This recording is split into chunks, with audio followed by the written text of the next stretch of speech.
गोबरवाही पोलिसांकडून अवैध मॅग्नीज तस्करीवर कारवाई, एकूण 8 लाखांचा मुद्देमाल जप्त। पोलीस स्टेशन गोबरवाही अंतर्गत आरोपी नामे दीनदयाल भोवनदास चाचेरे हे पोलीस स्टाफसह पोलीस स्टेशन परिसरात पेट्रोलिंग करत असताना मौजा डोंगरी बुद्रुक ते पवनारखाडी रोडच्या बाजूला एका निळ्या रंगाच्या स्वराज कंपनी मॉडेल नावाचा ट्रॅक्टर व हिरव्या रंगाची विना क्रमांकाची ट्रॉली चालकाने संशयितरित्या रोडच्या बाजूला घेऊन गेल्याने सदर गाडीच्या जवळ जाऊन पंचांसमक्ष सदर गाडीची पाहणी केली असता ट्रॅक्टरच्या मागील एका हिरव्या रंगाची विना क्रमांकाची ट्रॉलीमध्ये वेगवेगळ्या रंगाच्या अंदाजे 80 प्लास्टिक चंगळ्यामध्ये काळा दगड मॅग्नीज अंदाजे 4500 किलो काळा दगड मॅग्नीज भरलेला दिसून आल्याने आरोपी सदर मालाबाबत विचारपूस केली असता त्यांनी सांगितले की गाडीत काळा दगड मॅग्नीज असून सदर मालाचा परवाना नाही, सदर माल डोंगरी बुद्रुक माईल प्रतिबंधित क्षेत्रातून चोरी करून आणलाय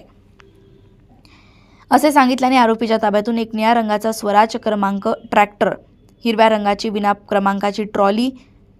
किंमत अंदाजे 7,30,000 रुपये व एक हिरव्या रंगाची विना क्रमांकाची ट्रॉली मध्ये वेगवेगळ्या रंगाच्या अंदाजे 80 प्लास्टिक चोंग्यांमध्ये काळा दगड मॅग्नीज अंदाजे 4,500 किलो काळा दगड मॅग्नीज एकूण किंमत 1,35,000 रुपये असा एकूण 8,65,000चा माल विनापरवाना अवैधरित्या मॅग्नीज वाहतूक करताना मिळून आल्याने नमूद आरोपी विरुद्ध फिर्यादीच्या लेखी तक्रारवर ठाणेदार यांच्या लेखी आदेशाने गुन्हा नोंद करण्यात आलाय। भंडारा येथून सहसंपादक रणजित मस्के यांची रिपोर्ट।